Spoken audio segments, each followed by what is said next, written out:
That didn't go as planned. But guess what? I got data, and data is golden. It sure is. Hey, Francine. We all have stories about plans that went awry and then how we figured out how to make it better next time. That's right. And sometimes it does seem like it's the end of the world as your precious idea doesn't quite come together the way that you'd hoped. But like you said, that data is really some priceless, I mean, Well, information. It's information, but it's priceless information. okay, since we started this little joint venture, Yes. we've pivoted what, three, four times? We just had another big pivot on last Tuesday or what Hmm. or Wednesday, whatever day that was. In our last portal party, we had a major pivot again when we decided that 12 to 1500 words in an anthology just wasn't enough. So if you become part of our anthology now, you get 3,000 to 3,500 words to tell your chapter story. Which is pretty exciting for me because in the portal party, my biggest issue was like, guys, how do I do this? Like even just telling a little bit of the story, I can't resolve it in that many words. I just Right? cannot do it. And all the feedback we gave you is you need some more here. We want to know more about that, but I'm out of words.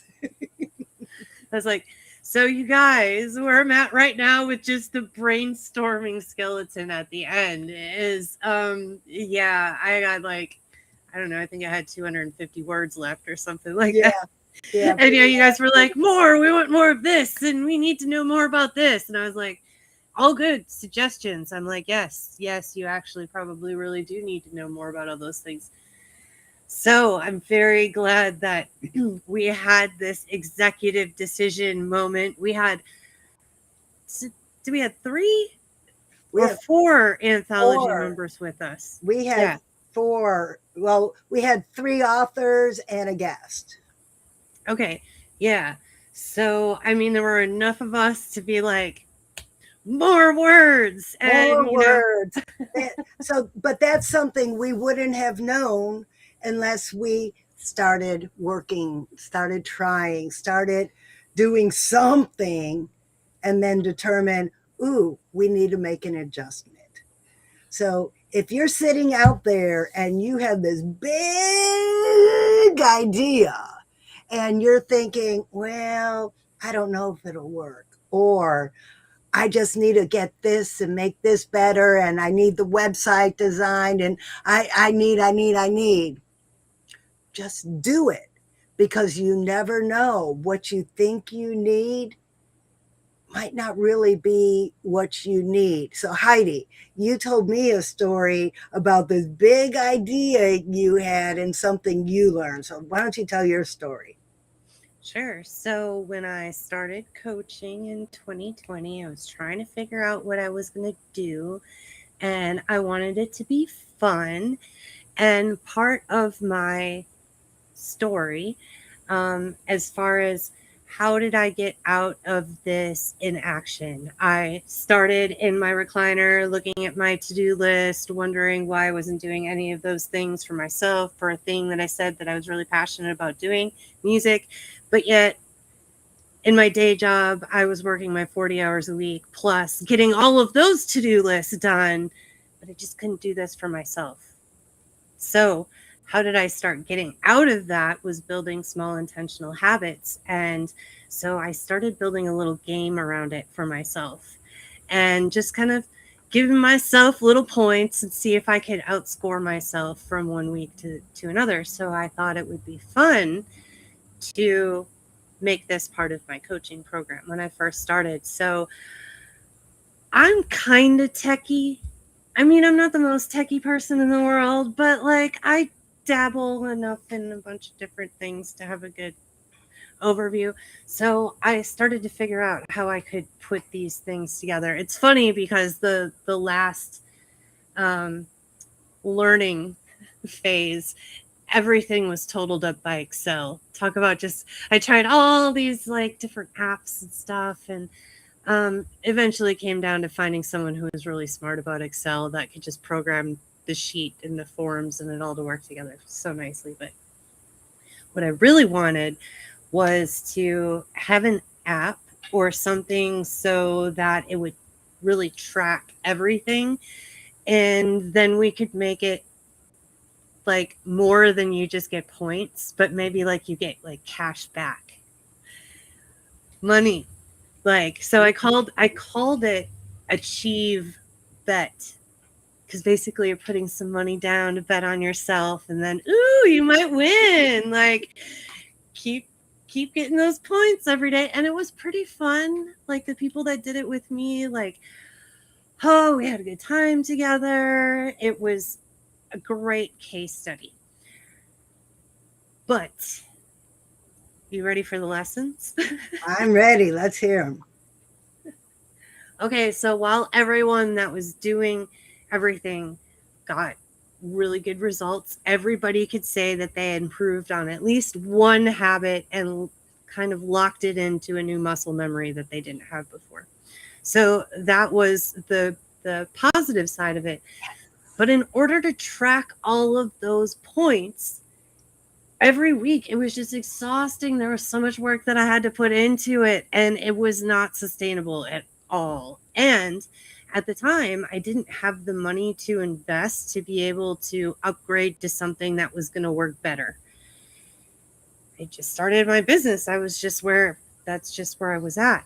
And so I also was feeling a little bit discouraged with the results, because even though everybody locked in a new habit, it seemed like for certain habits, and including, I found this for myself, there were certain habits that no matter what I did, there was always an excuse or a reason why I was going to skip it, and I just did. And then so I plateau, and I saw that with other people's scorecards too.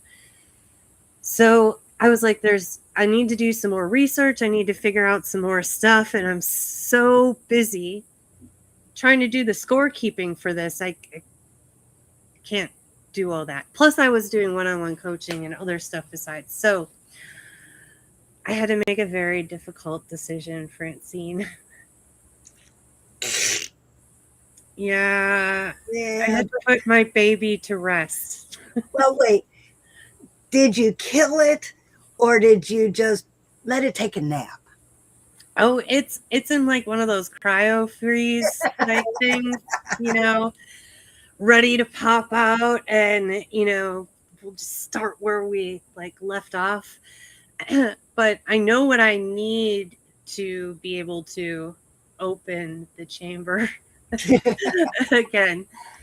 And more important than that, what I learned from that whole experience is what led me to the main frame and structure of what I coach people on now. Because when I put that aside, I'm like, oh, look at all this extra time I have right now. And it was about that time I came across this coach's grant from Positive Intelligence. And I'm like, ooh, look, they have an app. So I'm going to apply for this grant, see if I get in for the 6-week program, and then I can spy on their app and get ideas for mine. Ooh. Because, if I didn't have money to build it, I might as well at least have it somewhat like designed. It's kind of what I was thinking, right?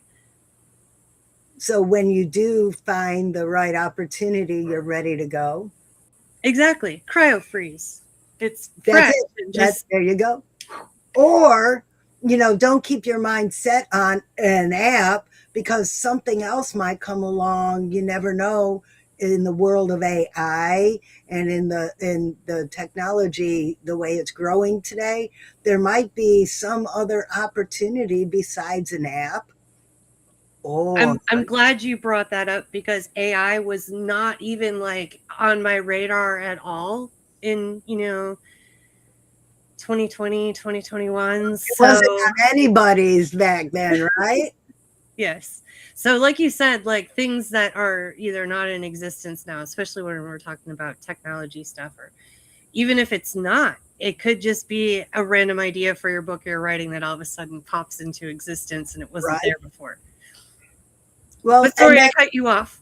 no, that's okay, but don't discount joint ventures. You never know when an ad builder might love your idea and want to go partners with you. So, Mhm. I mean, don't say when I can afford it. Just say, I want to do this and let the universe decide how it's going to deliver it to you.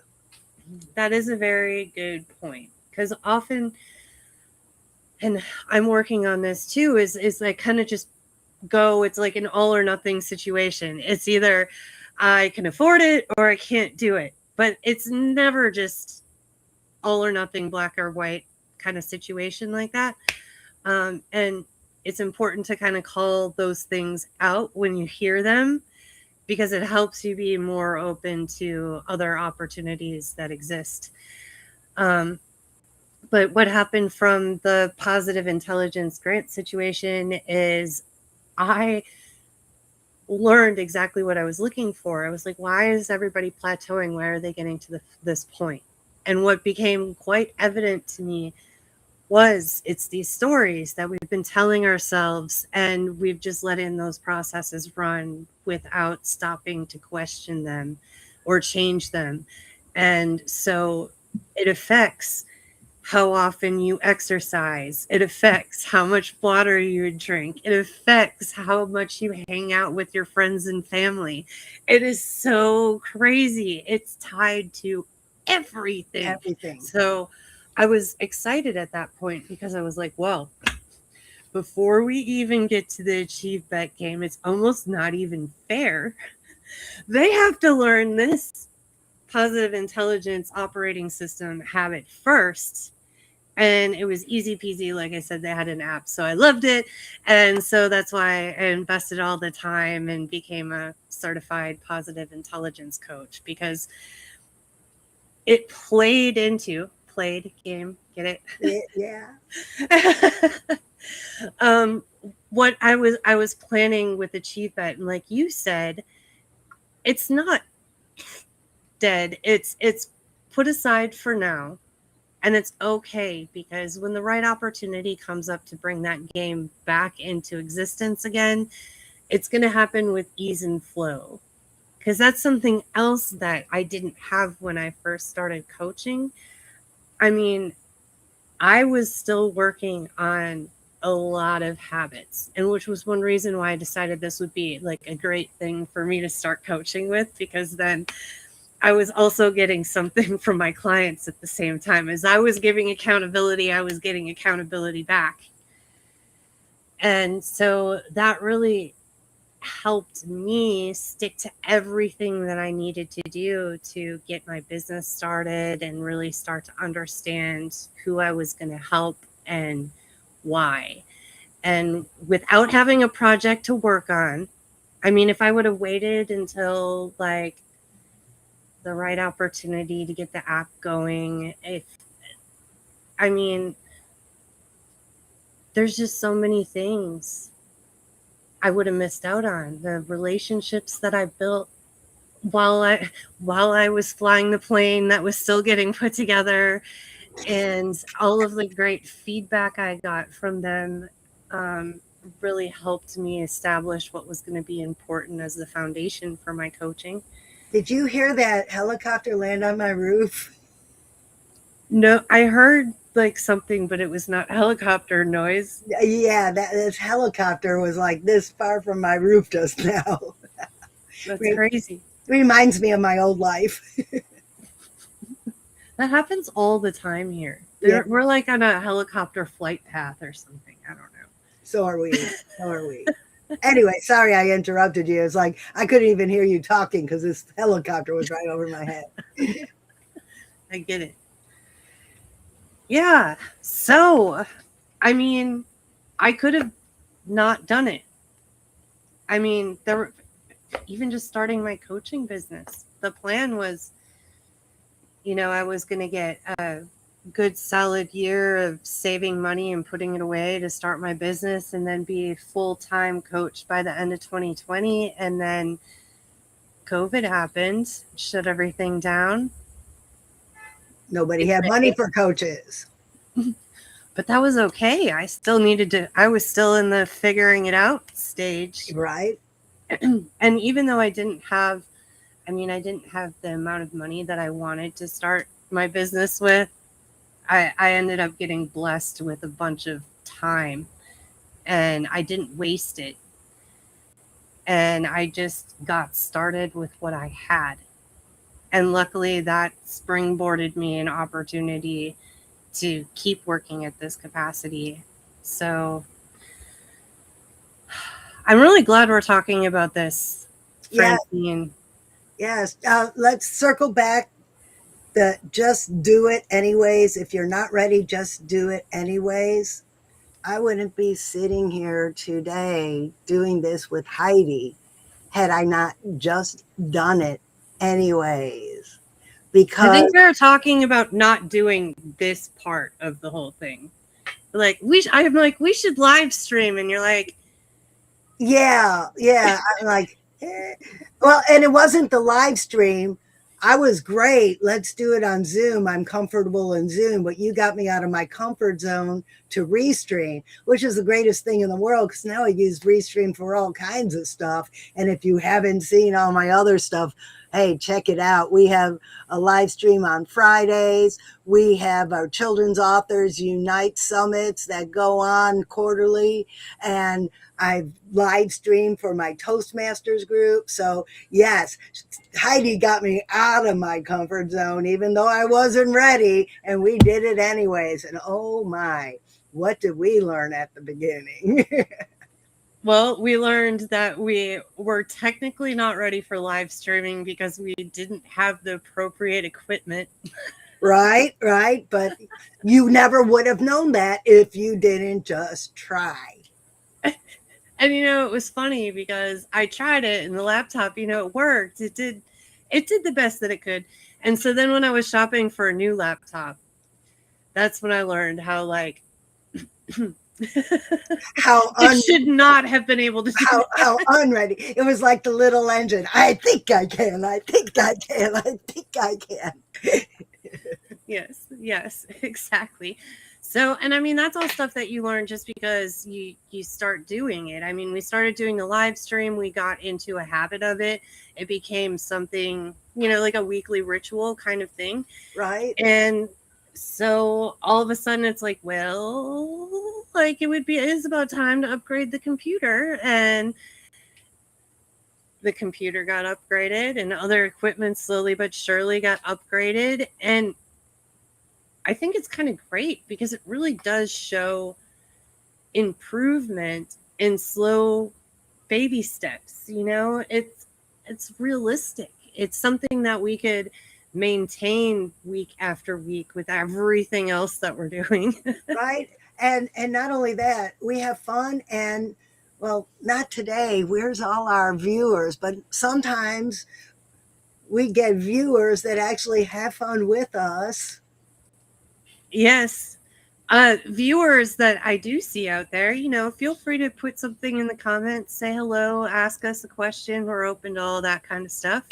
That's right. There's probably viewers. We just don't know it because you're not talking. Do you have an experience with just do it anyways? Let us know. And maybe we'll invite you on to talk about it in another Friday at 4. Friday's my other group. Tuesday at 4:30. Yes, totally. And the other thing is, if you're not sure if you're going to be a good fit for the podcast, or maybe you've been listening to us talk about the anthology project, you can book a portal party. The portal party has been scrolling at the bottom of the screen, the page for that. You can also scroll or do the QR code, and there'll be instructions there for how you can book your very own portal party. Francine, tell them what happens at a portal party. Okay. The portal party is nothing more than a mastermind / brainstorming session where You come to the portal with an idea that belongs in the porta potty. You're just ready to flush it because you just can't make it work. And then we help you brainstorm how to make it better. And then you walk through that portal to the other side, and it's like, ah, my idea sings. Or Yeah. you just figure out that you were just missing one little key. Like in Heidi's portal party this week, we determined that she just needed twice as many words to say what she needed to say. Yes. And I'm also going to say, like, when I got to the portal party, I mean, I feel like the best part of my chapter that's written the best and is probably like the most interesting to everybody else. Maybe it was just how I was feeling that day, but I just wanted to delete that whole section and just be like, can't I just write 2 or 3 words about that whole part of the experience and then just go on to talk about like all the wonderful things that I want to talk about? And afterward, after hearing everybody's feedback, no, I cannot do that. Everybody wants to know more about that first part. Right. Details Because that went into that. the building the better life doesn't have as much impact if you don't know where rock bottom was. You had to get down to rock bottom first to build it up so your readers could really see the dramatic impact that your new mindset had. And something that's been really challenging for me is that, I mean, I just want to put out this impression that it's like, I am Superwoman. I am. And like, You are. I know, but Superwoman probably wouldn't have found herself in jail, or maybe she does. I don't know. But the Superwoman is what you did after jail. It wasn't the jail part. It was what happened after jail. I didn't always make good decisions. Didn't end up in jail, but I ended up in other bad places. And it's what you do after the situation that matters, not what got you there. What got you there taught you the lesson. It's what happens after. You could have wallowed in self-pity and oh poor me and the victim mentality, but you didn't. And that's what's important for people to know, because somebody in jail right now could read your chapter and say, oh, I see what she did. Maybe I could do it too. And I think the other perspective that's been important for me to embrace is just knowing that without these situations and without communicating to people that I've been through these kind of situations, I mean, that's what makes me relatable. I'm human. Yeah. Just like everybody out there. And if I really was Superwoman and held to this standard of perfection or whatever superpowers, no one else is like that. No one would relate to that. And so that kind of story isn't going to impact very many people. Right. And what I want our audience to understand is everybody has a story. And everybody's story could be the one story that somebody else needs to hear. Mm-hmm. Like in my book, I start out talking about losing 100 pounds. My book's not about being on a diet at all. But so many people identify with that losing the 100 pounds, and that makes them read more. And then they identify with the, oh my God, I'm retiring, now what? And then they read more. And then I talk about some clients or family members, or, well, you never know who I'm talking about because, I wrote the book in a fairy tale. But all of these stories are stories that either happen to me or somebody I know. And when people read these stories, they resonate with something in their life.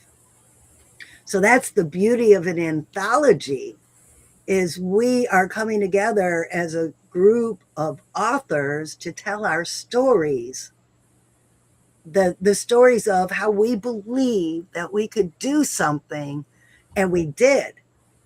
So Heidi believed that when she got out of jail, she could turn her life around and make something of herself, and she did.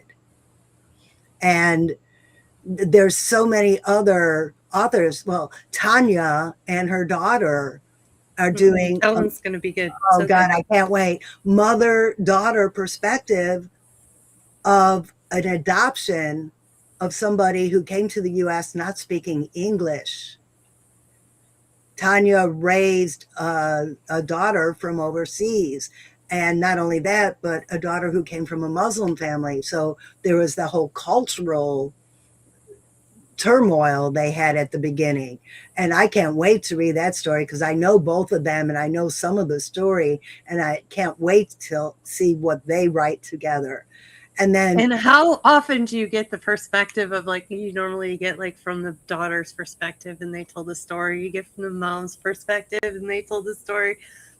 But when do you get chapters back to back that tell both sides of the story? right? I can't wait for that. And then there's Sue, who found out that her soon to be born child was Down syndrome. And she was more worried that it's a boy than Down syndrome. So I can't wait. That chapter is going to be amazing. How did Sue raise a child with Down syndrome as a single parent in the military? Mm-hmm. I know my niece has a 1-year-old daughter with Down syndrome. I'm going to give her a copy of the book so she could read Sue's story, because she needs to see that Sue raised a happy, healthy 25-year-old son who has Down syndrome, and they wrote a book together. And I mean, this is just all these stories, and we want your story too. We need more authors in this book. We really need more stories. So if you have questions about how the anthology works, because it's not just about submitting a chapter, but you're going to be learning about the publishing process. You will be a published author by the time this project is done. And after the book is published, and we're talking about how are we promoting things on social media, other ways that we could be promoting, how could we be working together to promote, and all of these things that normally, if you were going to decide you were going to tell your story and publish it, figuring this out on your own could be kind of overwhelming. So we're doing it together to make it more fun. And if you have questions, that's what we do our monthly Q&A sessions for. So I just switched the page over. In the top corner QR code, oh, I'm on the wrong side to point. Francine, Okay. point. There it is. Okay. So scan the QR code and you can register for that event. It happens right after the live. We go from here to the Zoom room. So just register for that to get that link, and you can ask us any questions that you have about how the anthology works. And if you can't make it, just go to the website, scrolling at the bottom of the screen, and you can reach out to one of us and ask any question at any time. Oh, Francine, how did we get to the end of our episode already? Oh, because we've been having fun. And I'm just putting it in the chat too, in case you're on your phone and you can't scan it. Make it a little easier for you. You don't know how passionate I am about storytelling, because if you go back to the caveman drawings, that's all that was, storytelling to let their neighbors know, hey, the saber-tooth's over there. You might not want to go over there. We have been telling stories since humans walked this earth as a way to pass down information. And this book, Believe You Can, People Who Believe They Could and Did, is our way of passing on our stories so future generations could see what we did and that they could do it too.